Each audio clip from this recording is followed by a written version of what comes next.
And it struck a chord with me when she spoke to the fact that like when you compete as a commodity, competition matters, right? Mm-hmm. Of course, competition matters when you are a commodity. But when you decommoditize your product by elevating yourself to build for a mission or a social movement, you are now aligned with your competition to continue just raising the bar. And it's not a conflict to have competition. It's like it's the rising tide lifting all ships if it matters for the movement.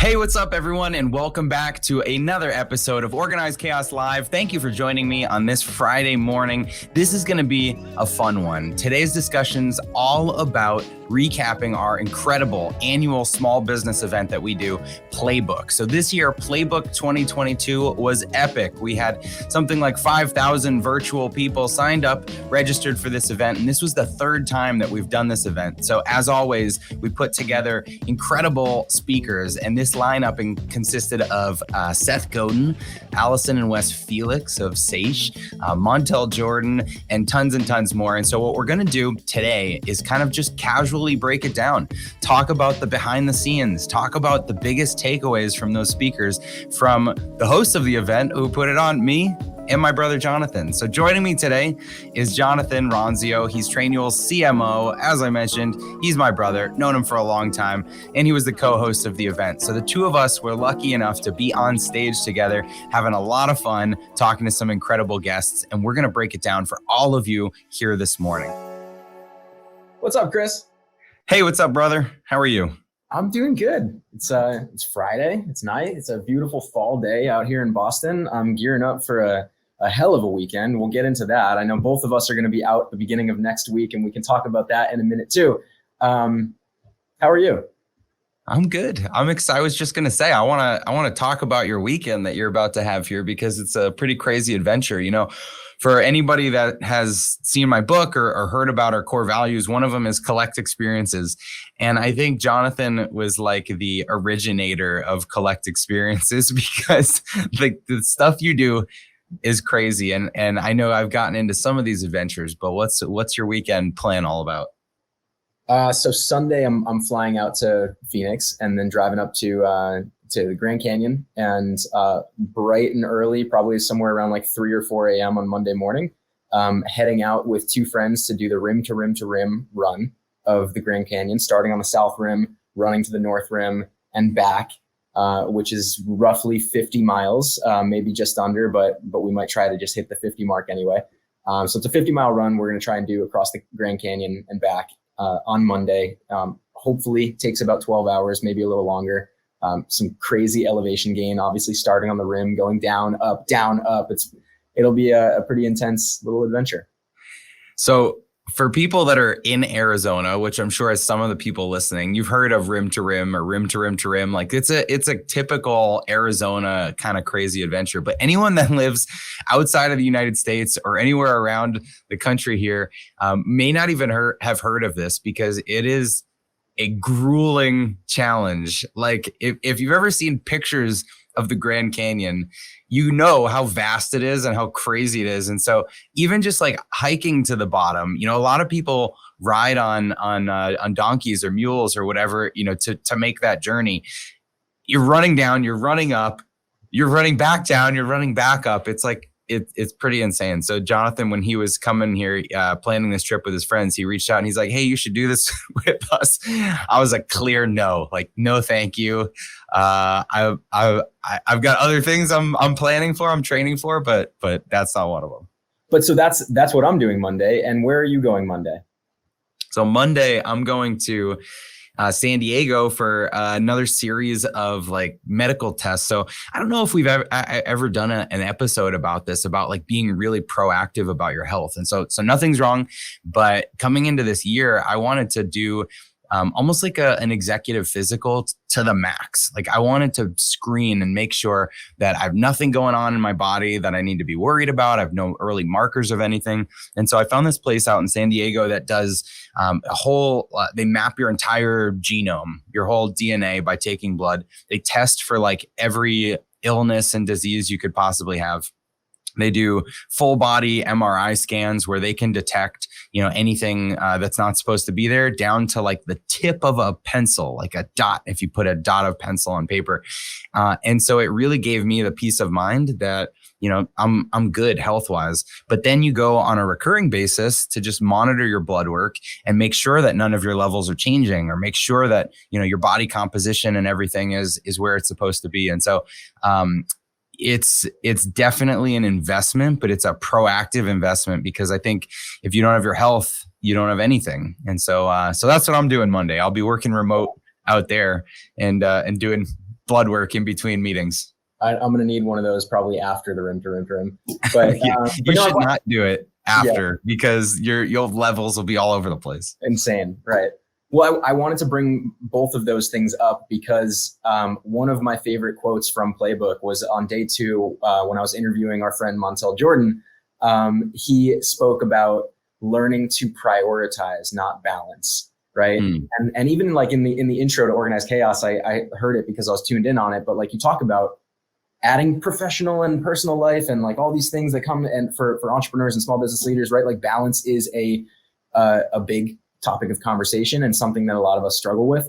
And so this was like one insane, insightful nugget from Playbook, was talking to Montell and him saying like, there is no such thing as balance, right? Because like, how do you actually, by saying that you're balancing your wife with your work, or your kids with your faith, or whatever it might be, you are innately at one point in time going to do disservice to the other. And really, like his way, or the way he preached it, was that it's about prioritization and just understanding, like looking more vertically about like what are the priorities in your life. And that allows you to assign different attention and time and energy and resources in your life based on prioritization versus a seesaw in the way that we often think about balance. And the things that we're doing on Monday are definitely like, stack ranked in our own prioritization of our lives and how we approach Trainual, how we approach family, how we approach health, how we approach relationships, physical, challenges, all of that. Yeah. And last weekend, so I'll share this too. I posted about this on Instagram for anyone on there, but I took my son on this 3-day crazy adventure. And this is something I had planned for over a year. But we flew out to like the woods in Pennsylvania. It was like an hour and a half south of Pittsburgh for anyone in the East. And we went to this incredible resort, and there was everything from like, rock climbing and whitewater rafting and archery and flashlight tag at night with some other kids, and, arts and crafts and a soapbox derby, and like so much fun, so many memories. But the reason I was able to make that happen was because it was on the calendar a year ago. I booked that a year ago. And so to me, these balance things that we do are because we plan proactively for them. Like you can't just, look at next week and say, how do I put some balance into my life next week? Because for most of us, our calendars fill up.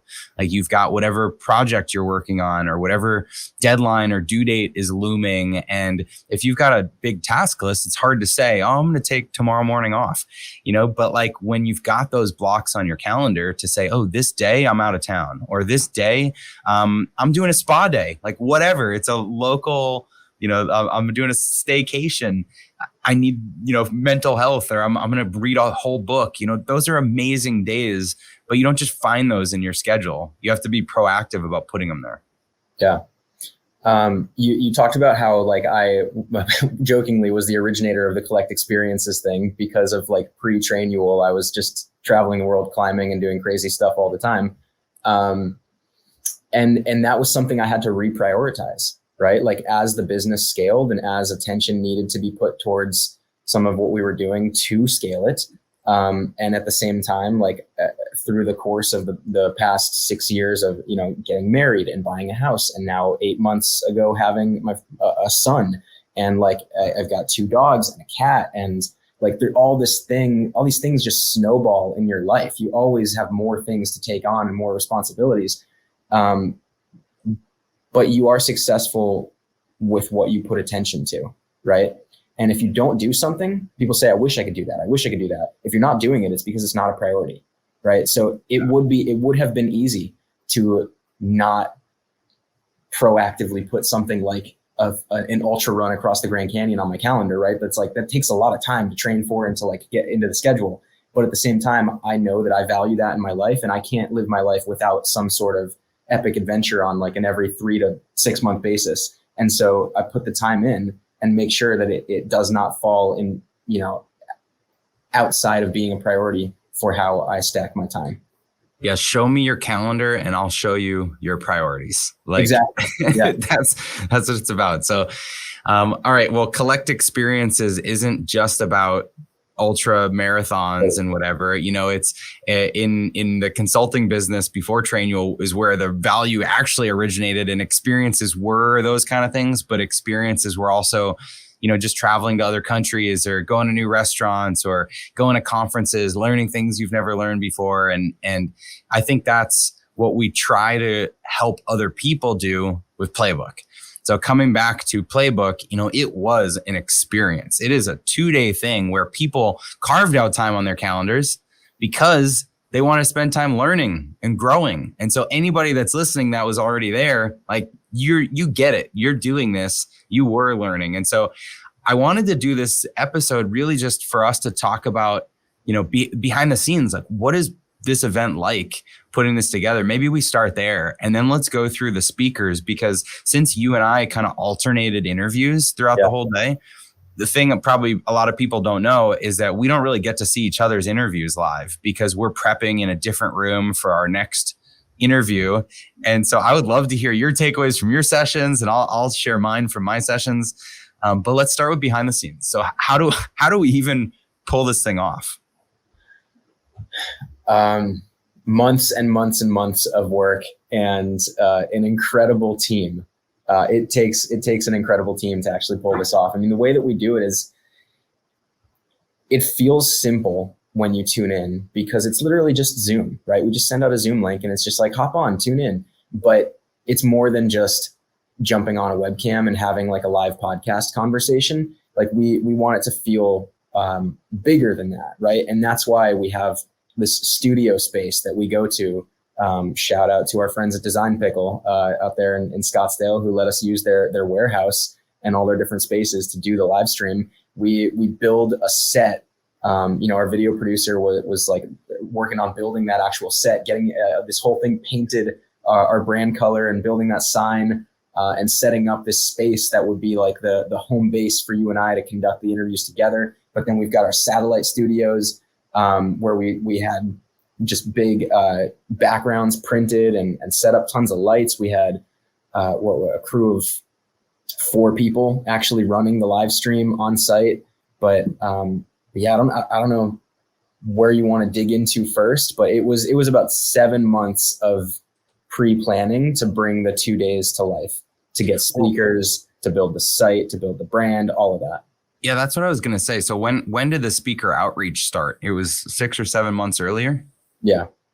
Yeah. So this is something that, we joked as soon as the event ended with, Becky, who kind of ran the event. We joked with her that the next week she starts planning for the next one, because it is a long time of reaching out to speakers and curating, who are going to be the right speakers, the right stories that strike a chord with like this small business audience that, because it's not just any kind of success story. It's people that care about people and operations and their culture and have, built something that is well organized as it's scaling, and they've learned how to do partnerships or learned how to leverage their brand and connections. And we try to infuse a lot of these different elements into the event. And so I think Becky does an amazing job. So shout out to her. Sure. Yeah. Should we also tease the idea of next year being a little different? I mean, maybe we're not teasing that yet. We're toying with the idea of doing like an in-person component, still a hybrid event, a live stream, but having an in-person audience.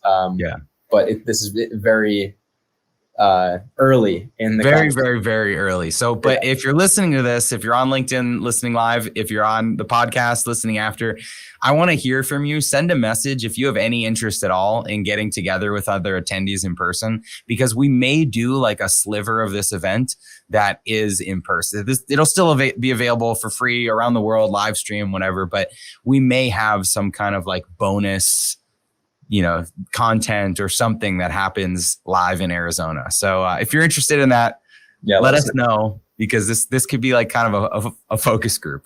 But I think that the Playbook event is also representative of like our POV of what a playbook is, because a lot of playbook is like a buzzword in a lot of blog titles and a lot of like content out there that is representative of like the how-to, right? And people kind of use it interchangeably in a lot of ways, with like a playbook being like a guide or a process. And we definitely have a larger POV on the business playbook, yes, stemming from your book, Chris, but also like wanting it to not just be this one singular thing. Like, here's the playbook for X, right? It's like a business playbook. If you tune into the event, you're going to get everything like about sales and about marketing and about operations and about culture and about people. And so the event in and of itself, how we curate the content and build the sessions and get the speakers, it's to represent all of those elements and not just be about one thing, but be the holistic picture of like actionable takeaways for all the aspects of your business and scaling better. Yeah. Shout out to Ross in the chat who says he'd attend in person. Amazing. We've already got one. So now there's at least 3 of us there live. So we'll see what happens. All right. Do you want to get into the content? So behind the scenes, you already mentioned we set up in this studio. We've got people, several cameras and several rooms in the studio, live streaming. We've got our run of show notes that have, all the guests that we're going to be talking to with some starter questions. But we're also trying to get questions from the audience in the chat live, because most of these things are set up as Q&As, right? They're just very organic conversations. It's not like any kind of keynote or presentation. So we really don't know what to expect, when we get on the chat with some people. But our first was Allyson and West Felix. And what a way to start.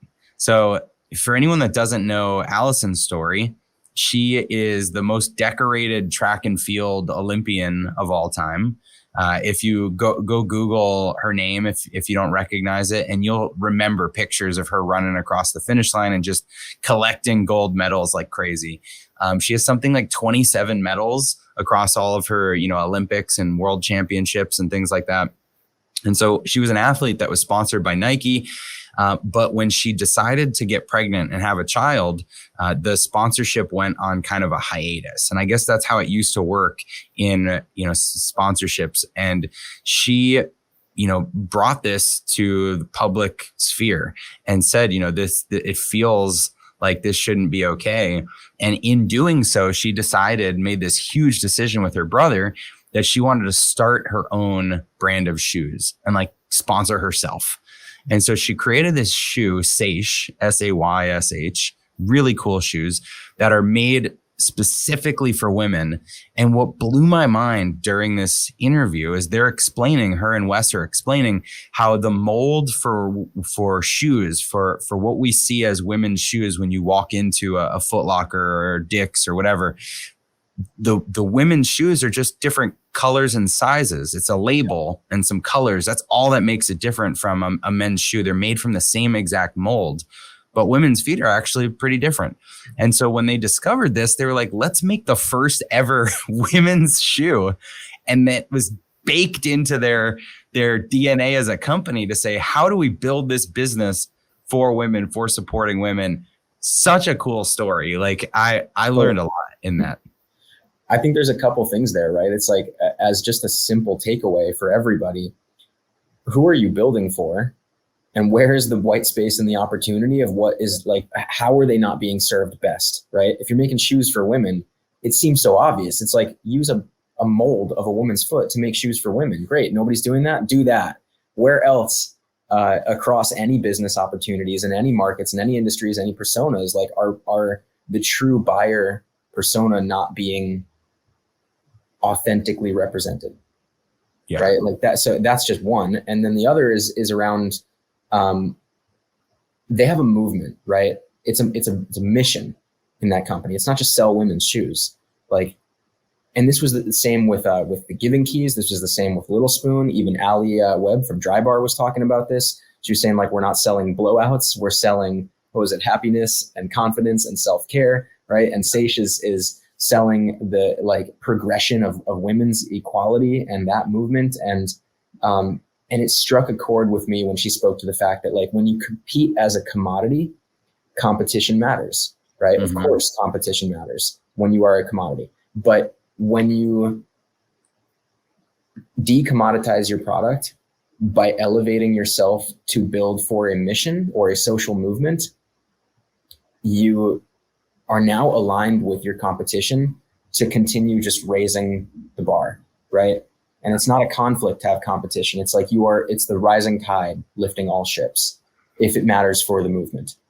Yeah, and having a really clear mission like they do makes it easier to be innovative and come up with other suggestions. Like they've got that maternity refund policy, which is incredible. It's during pregnancy and even after a woman has the child, a lot of times their foot size can change by half size or something like that. And so recognizing this from their community, they came up with this policy that said, if you own a pair of Saysh shoes, you can send them back to us and we'll send you a replacement in your new size. Doesn't matter how old they are, just we'll replace them for you. But that's the kind of thing that you don't just make up. You do it because you're so bought into the community and the mission. And there were just like so many examples like that I think any business can learn from. How do you double down on your community and really dedicate yourself to innovating in ways that your competitors wouldn't even dream of? Yeah. Because you know your audience. I loved that. I was thinking about that for the last couple of weeks for us. And I also can't ignore, because we started this conversation obviously talking about this like giant athletic challenge that I have ahead. I can't ignore the fact that like we hit some parallels between Allyson's athletic career and building business. And for her as an Olympic athlete, right, she made that comment. She was like, you've got 4 years of training that lead to 21 seconds of a chance, right? And if that's not long-term commitment and drive, I don't know what is, right? And so I guess my takeaway from that is just like, yes, there's tons of podcasts and books and things out there about like all the hacks in building business, but we know there's no real hacks. It's just, you have to put in the work. You have to be consistent and you have to be dedicated about what you are doing and what you are building. And if you're trying to hack it, if you're looking for that short-term overnight win, like you've got the wrong focus. That's not how you get the gold. Yeah, totally. And there were some really cool nuggets about strategic planning and how that relates to 4 years. So if you're listening and you haven't heard the full version, check it out on YouTube. Go listen to Allyson and Wes talk about this because there was so much in there. And I love the running parallel with running a business, because when you run, you get out of breath, right? Like it's hard. It takes a toll on your body, and running a business is not easy. It's hard, but you can train for it. You can condition yourself for it, and you can be great at it. And that was an awesome session. So what's up, Pam in the chat? Happy to share that story. And to our friend in British Columbia, Vancouver, one of my favorite cities. Really cool. Thanks for joining us today. All right, Jonathan, let's move into the Giving Keys. I actually, are you wearing your key? I raced out of the house this morning. Today's like the first day I haven't had it on. Yeah, I've got it. What's the key? Can you explain this? So it says train. So the Giving Keys, yes. Caitlin started this. She actually just started making them herself. And she was just like taking these old keys and making jewelry out of it and carving inspirational messages like hope and love and believe and things, and wearing them for herself as inspiration and motivation for what she needed to get through tough times in her life, and also giving them to friends and family, and people loved them. And then she saw a larger opportunity, and this double clicks on like having a mission, right? And so Caitlin actually used the Giving Keys as a way to start tackling homelessness and helping people transition out of homelessness. And so it became, she met a homeless couple who ended up being the first people that would like start making the keys. And so the Pay It Forward mission was rooted in helping people get out of homelessness. And then the giving part of the Giving Keys is because, like, right now I'm wearing this key and it says train, right? Because I'm training for some big things, the rim to rim to rim, the Trainual Ironman at the end of the year, the marathon in Antarctica in March. And yet when I feel like I have fulfilled the train mentality, that I don't need that to inspire me anymore, I'm meant to give that key to somebody else who might need it, who might need to take that to inspire their training. And if it didn't say train, if it said love or hope or courage, that's the whole point, is to give it to somebody else to pay it forward. It's really an amazing, authentic business. And I love the product too. I loved it too. So you remember we were like sitting on my couch at my house and planning for the interviews. And as we're going through and learning her story, I went onto the website and bought a bunch of them for, me and you and a couple of our friends that are training for this big event. And then as we're doing the interview, I realized there's like a promo code to save 20% or something. And so if anyone's interested in this, go watch the full interview with her, because you can actually get one for a lot less than what I paid. But they're super cool. And you know what's fun is it kind of like, jingles a little bit as you're walking around, and it's a constant reminder through the day of the phrase that's on there. And I love having that little token. It's actually kind of a throwback to I'm trying to remember the episode. It was Todd, the book that is like when you put on a token like that. Oh yeah, the alter ego. Yeah.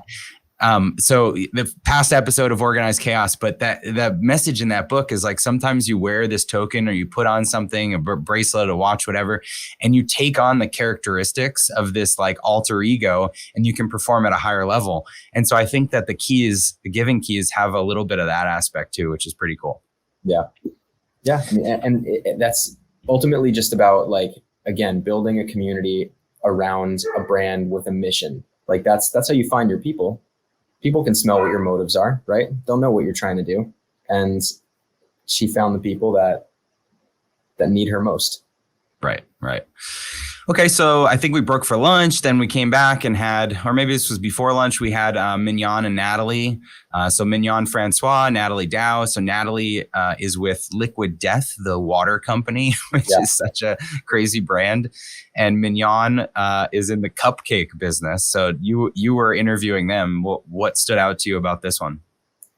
So Natalie was employee number 2 at Liquid Death and kind of wore every hat along their scaling journey over the last few years. They absolutely blew up through COVID. And I'm sure people tuning in have seen people drinking sparkling water that looks like beer. That's Liquid Death.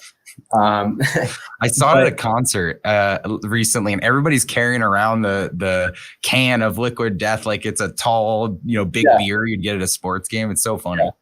The biggest thing that stood out, I mean, so many amazing takeaways. Again, all these are on LinkedIn, or not LinkedIn, on YouTube. So go and watch them. But the biggest thing that pops into my head, Natalie said, you can teach a skill set, but you can't teach passion.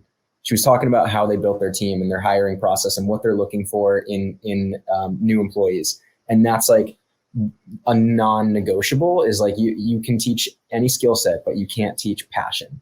And that's it comes through in their brand. Is like, it's a very passionate brand, and it's made by very passionate people.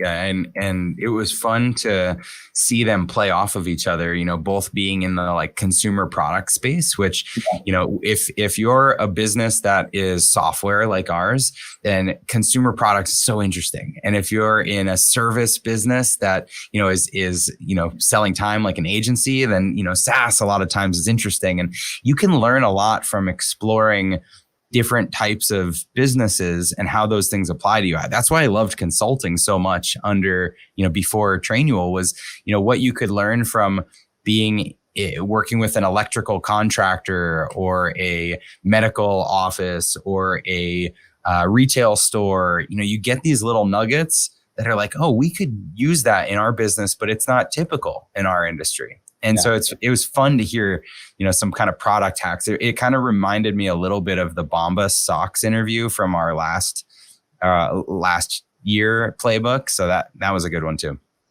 It's like, when's the last time you like really combed over a resume versus just like had a conversation about somebody's experience? And I feel like that matters more and more these days. I guess back to experiences, right?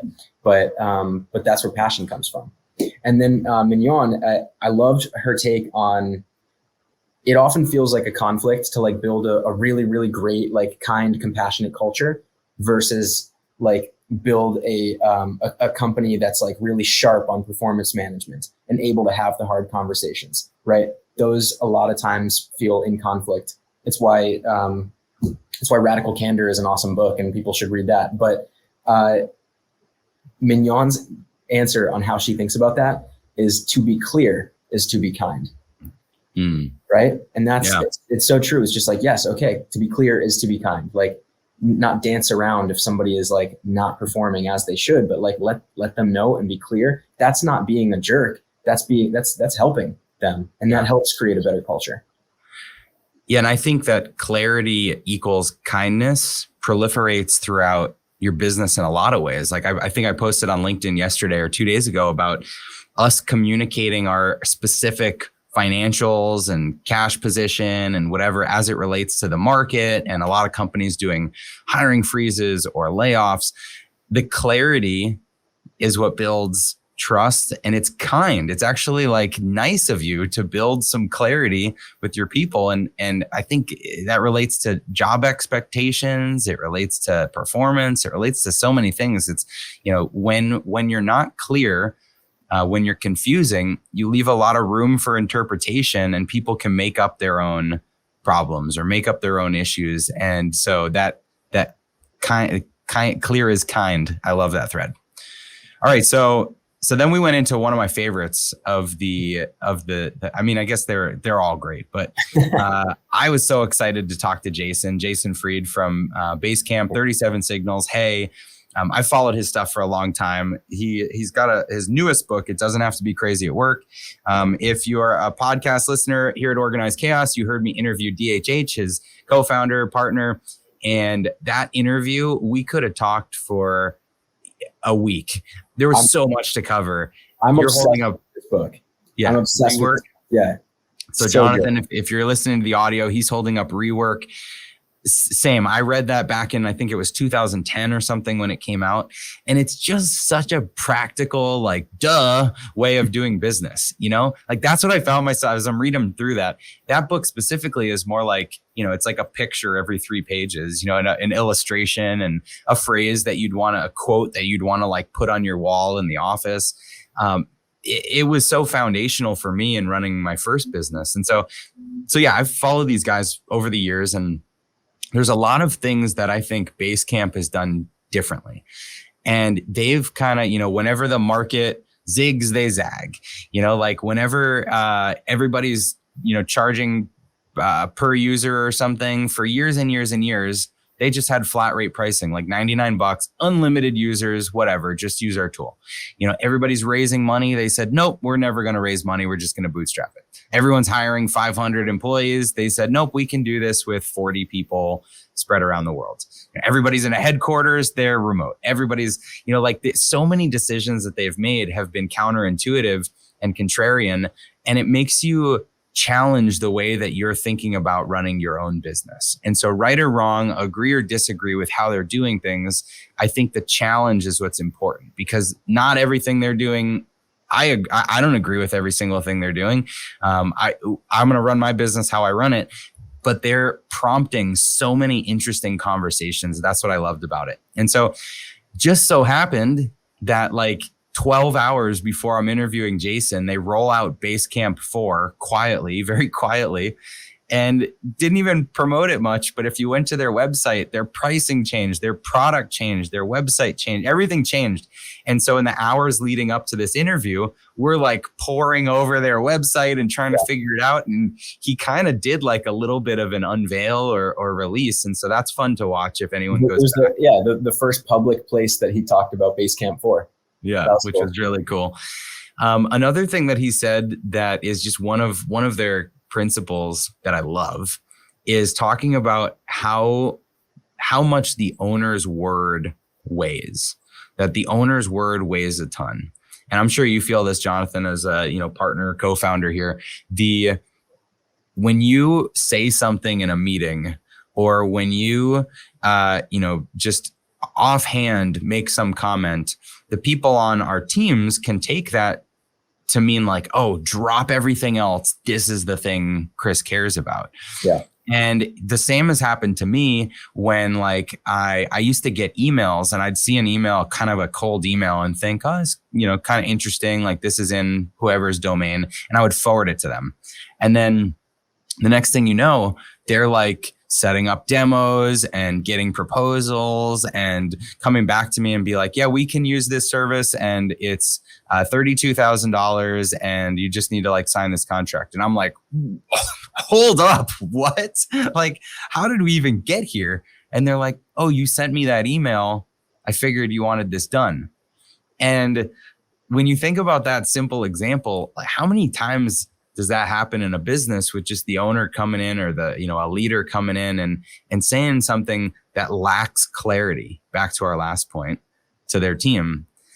It was a great lesson, great conversation we had about that with Jason, how specific you need to be about, not derailing your team when you're the leader. And not just from a standpoint of the work being done, but also how you work, right? Like you're setting an example, whether you want to or not. How you work, when you work, the ways you show up, that is setting an example to anybody below you in the organization.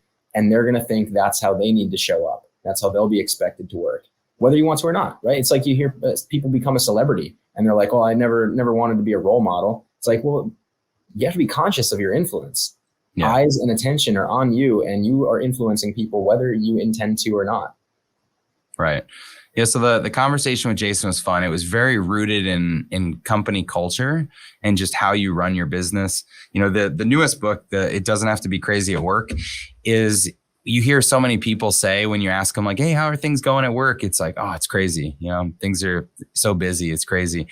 And the idea of this book is like, it doesn't have to be that way. Like you can actually focus and, work 40 hours and have realistic growth expectations. And like, you don't have to self-impose so much pressure and stress the heck out of everybody.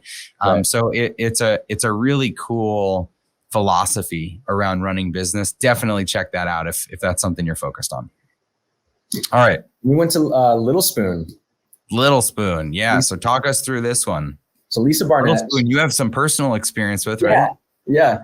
So my son Chase eats Little Spoon. We've got the smoothies and the little purees and stuff that we get on a shipment every 2 weeks. And that's the model, is that like Lisa saw a gap in the baby food market of like the standard out there is these processed shelf stable foods, non-refrigerated foods that are just out there that everyone's getting in these jars, right? And she was like, I want to make just real food that you actually have to refrigerate, that like that it comes every 2 weeks in a freezer pack, and you put it in the fridge, and it's like it goes on this plan of like how you introduce like a certain amount of foods and what types of foods to your child, and it's just real stuff.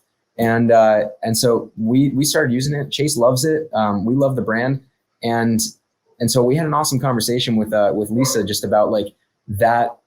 Kind of how they brought it to life. And Lisa has a unique background coming from venture capital. She's sharp. She knows how to build a business plan. And also, like, if you listen to that session, it's a masterclass in performance marketing as well. We kind of at the end go pretty deep into like their acquisition channels, the way they're using influencers, like their CAC to LTV on certain paid performance areas and what's working and not. But at its heart, how they scaled was customer referrals. It was getting the community to be your biggest marketing engine, because parents talk, and they knew that. It's like, and I know this. Alex, my wife, just started a Substack because she's got like all her friends that are actually like hitting her up because they're starting to have babies or think about families. And they're like, well, what'd you pack for your hospital bag? And like, what did you start feeding Chase? And what bottles do you use? And now she's trying to just share information that she's finding because it's helpful to her. There is like nothing but the most virality inside of the mom and general parental community. And Lisa capitalized on that with a great product to build more, again, a social movement around baby food. I don't know if this exists, but as you were saying that, I was thinking about how when we had, our kids, both times going to the hospital, like packing that like go bag, when it's time is a real thing. And so you get the bag and you get the like whatever the first outfit and blankets and this and that. And is anybody selling like a prepackaged go bag? Go bag. Yeah. Like why not just have like an all-in-one, here's your baby kit, rather than have to assemble it all. Yeah, that's interesting. That's literally the first post Alex wrote on her Substack, which is called "Babies Don't Come with a Manual." I love it, but they could, and she should be writing it in Trainual using our public share feature. I know that's not really what it's for, but I just think there's opportunity there. So, all right, but the one of the key themes you got into with Lisa was kind of referral marketing, right? Because when you've got something that's so different, refrigerated baby food, real food that expires, whatever, if people like it, like you, like Alex, you're telling other people. And so how is that like a flywheel? What was she saying about that? So they initially got it going with some good SEO, their foundational posts. They went into the communities, they wrote some stuff themselves, and just by starting to actually like write about their philosophy and write about what they were trying to build and do and their product and what it stood for, that just got picked up and shared in, across mom blogs and parent communities and all those different channels. And they just leaned into it. They found their influencers. They figured out who has the ear of new parents, right? And they went big there. And then they got this even surfaced when in a pre-call with Seth Godin. I know we're not on his session yet, but when we were like talking to him before Playbook, he was going to post about it. He was going to tweet about the event, and he's like, yeah, I can tweet about it, but like the best thing you could do is just like email everybody who's already registered and just ask them to invite 2 or 3 other people. It's like, that is as simple as it. Like, it's if you've already said that you want to come in and you're into this content and this community, like who else might be? Just ask them, right? And that's what Lisa and the team did, just to like get people to start sharing and talking. That's funny. Yeah. I wasn't on the pre-call with Seth, but like, yeah, what a simple idea. I don't think we ask people for referrals enough. And it's something I used to do in the consulting business. When I had a services business, I was asking every time I would do a project, I'm like, well, do you know any other businesses that could benefit from this? And everyone is like, oh yeah, let me introduce you to this person and this person. Like, we just had drinks the other night and like, they need you more than I do. Like it's such a simple way to get business. So I love that. All right. So then we wrapped up, right, with Seth. Seth was the cap at the end of the day. And what an awesome guy. What a cool conversation. I mean, he has 20 best-selling books. He was sitting in a view just like yours with the bookshelves in the back, except the difference was he wrote every book on his bookshelves in the back. And so you'd recognize, the linchpin and the purple cow and like the famous covers of his books. And speaking of that, though, we opened it up with him asking a question. We were like, all right, so you've got all these best-selling books, right? And like his books influenced so many people. They're great, right? And people look to them as the book that like changed their lives. And so we asked Seth, like, what is the book that changed your life? And his answer was, the book that will change your life is the book that you write yourself, right? Yeah. How do you feel about that? 100%. I mean, when I like this book, my book only came out last year, but I was writing it in my head for the last 20 years, And so when you finally get that on paper, it's a really pivotal milestone, and how this book has influenced Trainual as a company, the, tens of thousands of people or whatever that have read a copy of it. The opportunities it's given me for speaking or for, being on other shows, so much of it is life-changing, not just personally or financially, but it's you're making a difference. It's impactful, and it's impacted me certainly more than any single book that I've read, just by nature of how it's, impacted my day-to-day and what I'm doing. So I 100% agree. But he didn't totally cop out. He did give some other suggestions. So if you want to see Seth's suggestions, you can read a little bit about that. We talked about writer's block. We talked about creativity and like, does it end? And I loved his perspective there because he's written something like 8 years of daily blog posts or 10 years of daily blog posts. More than that. I mean, it's like 8,000. Oh, 8,000. That's over 8,000 posts every single day. Gosh. And you think, how do you possibly have new content every single day? Well, at the beginning of this, we opened up with talking about collect experiences. And I think if you're the type of person that's aware of the experiences you're collecting, if you're aware of the dialogue that you're having with people, of your thoughts throughout the day, you could be stopped at a red light and look over and notice something and it triggers a lesson or a thought that you can be creative about. That was a huge unlock for me, actually. We went to that conference that was talking about, content production with Jeremy, and a big unlock was just, what is an action, something in your daily life that prompts a lesson that makes you think, oh, this applies to other areas in my life. Like, how does this challenge of what I'm doing when I'm running and I trip on a rock or something, how does that apply to other areas of my life? And you can really just make these simple lessons, these nuggets that become incredible raw material for writing, whether it's a blog or recording. All my little tiny daily episodes come from that sort of inspiration. And it's not that I have a bank of 8,000 ideas like Seth Godin. It's that every day or a couple of days I'm coming up with new ones. And that's the mindset I think that he was really advocating. I think that's an awesome way to also hone your analogy skills, which are which are at the core of great communication, speaking, marketing, etc. Yeah. So he used the jazz musician analogy, right? Because it was just like, you keep learning, you get better as an artist. Like, there's levels and levels and levels of being a musician. And he talked about that a little. It was also fun that we were emailing back and forth about like audio speakers and stuff that he is interested in. And so it's always fun to talk to someone like this and then just realize you have like totally obscure things in common or things that don't get written about in all the books. And so I love being able to dig into someone's personal interests too. And around the like consistent output of content, like forcing yourself to share your message and share your ideas, right? Like that is another way to find your audience in the way that we've talked about Caitlin finding the audience for the Giving Keys, right? It's another way to find your people.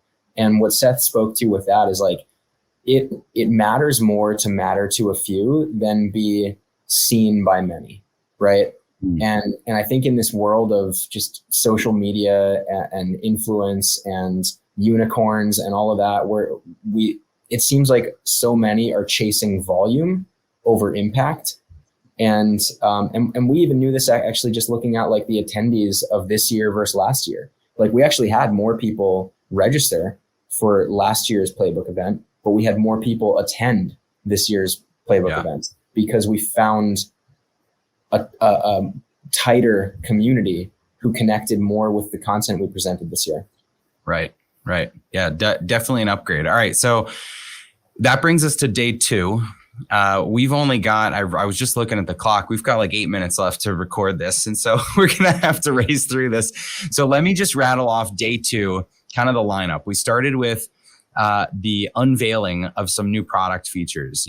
This is our annual event where we're announcing some cool things in the product. That was super fun.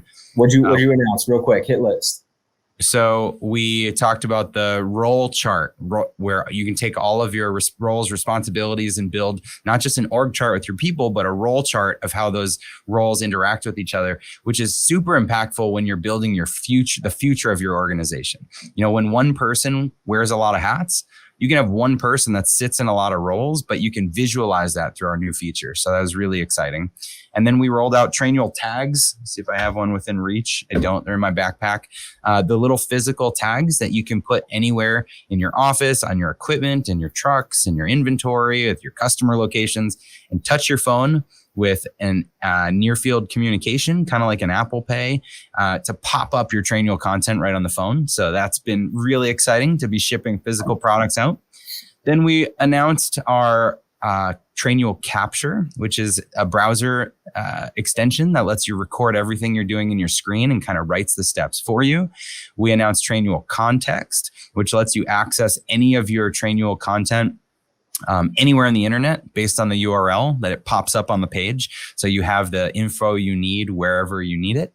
And then we had a certification program that we brought live. So if you go to trainual.com/get certified, you can for free become a power user and the champion at your organization and get a little badge put on LinkedIn and all that sort of stuff. So, and then e-signatures, because we had Makita PandaDoc right on day one. So so Makita is an integration partner now with PandaDoc fueling e-signatures on the policies. Yeah, so jam-packed. So we announce all that stuff. Then you go into a quick Montell, our friend Montell. If anybody wasn't at Playbook 2021, go on to Spotify right now, Apple Music, wherever you get your music, search for Montell Jordan and Trainual. And instead of the, this is how I do it, you're going to find This Is How You Do It, which is a remix with us. And so Montell's been a friend of the company. He is now a partner, has stock in the company, and it's been so fun to collaborate with him. So you and him talked on his car ride. We already talked about we hit that, but yeah, everybody check it out on Spotify. Montell and Trainual. There you go. We brought in Candy Valentino and Connie S. Falls, amazing consultants, thought leaders, talking about just this current market and how to approach documentation. They got real tactical on how to actually document the knowledge in your business. Dan Tyre, who is a friend of mine and employee 6 at HubSpot, incredible guy. He kind of invented the term smarketing, sales and marketing working together. I think he says schmarketing. He puts a CH in there. I would say Dan's single quote that matters more for the entirety of anybody doing sales right now than anything else is help, don't sell. Right? Yeah. I'm so sick of every single DM from every cold contact on LinkedIn. I'm sick of every cold email because it's all the same playbook. It's played out and it's bad. It's a bad playbook. So help, don't sell. Yes. Well, we call them bad operating procedures or BOPs. Broken operating. Broken BOPs. Too many BOPs. And then we finished day 2 with Alli Webb, of course, co-founder of the Drybar. Incredible scaling story. All of these are worth a listen, and they'll all be separate episodes on this podcast. And we also had cool sessions mixed in for actual Trainual customers. So we don't have to get too deep into that. But if you use the Trainual product, there are sessions of just a total teardown of customer accounts, rebuilding customer accounts. We did an extreme home makeover edition of somebody's account. We had customer awards, featured our top people. So it was really fun to just see how people are using the product. The whirlwind of a couple of days. It was crazy. So next year, we're going to do it all again. We've done it now. That'll be year 4. I don't know if you saw this, Jonathan. I posted something on Instagram in a story of renewing all the domains because we have the domains like Playbook 2022 and 2023 and 2020, I think through 2030. And when I posted that, I had like 3 people message me that's like, I just bought 2031. And I'm like, oh, great. Awesome. So we'll have to change the name eventually a decade out, or maybe we'll be doing something different. We'll be meeting in the metaverse instead of on a URL. Maybe the URL doesn't matter. Doesn't matter. All right. This has been so fun. I love doing these casual recaps with you, Jonathan. Hopefully anybody that's listening took some replay nuggets away from just our what's still racking around in our brains, but definitely go watch the full sessions. If anything caught your attention, look it up on YouTube. These are great commute material. They're great for your morning walks or runs or your treadmill or whatever you do while you're cleaning the house. Awesome content. And like Dan Tyre said, we're trying to help as much as possible. That's why we do this, because we want to help your business succeed. We want to help your business grow. We want to help it be more organized so that you're a little less stressed out. And that's what we do. Any final words, Jonathan? No, I think you said it well. Definitely tune into the sessions and get the real content. This was just the appetizer, but no, thanks for having me. This was fun. Great recap, and I'll see you maybe for lunch on Sunday. I fly in around 12:30. All right, that sounds good. You're going to need some calories before that crazy canyon run. Yeah, for sure. All right, Jonathan, thanks for coming on. Everyone else, we'll see you next time on the next Organized Chaos Live. Be sure to check out our episodes Monday through Friday, Monday through Thursday, quick nuggets, and Friday, longer interviews like this one. Thank you so much for following along. Reach out to me on LinkedIn, on Instagram, at Chris Ronzio. I'll see you next time. Hey, thanks for listening to Organized Chaos. If you like this episode, be sure to subscribe, leave a review, or share it with anyone in your network that you think could benefit from this information. For episode show notes, podcast recaps, and tons of other small business news and inspiration, check out the manual. That's trainual.com/manual.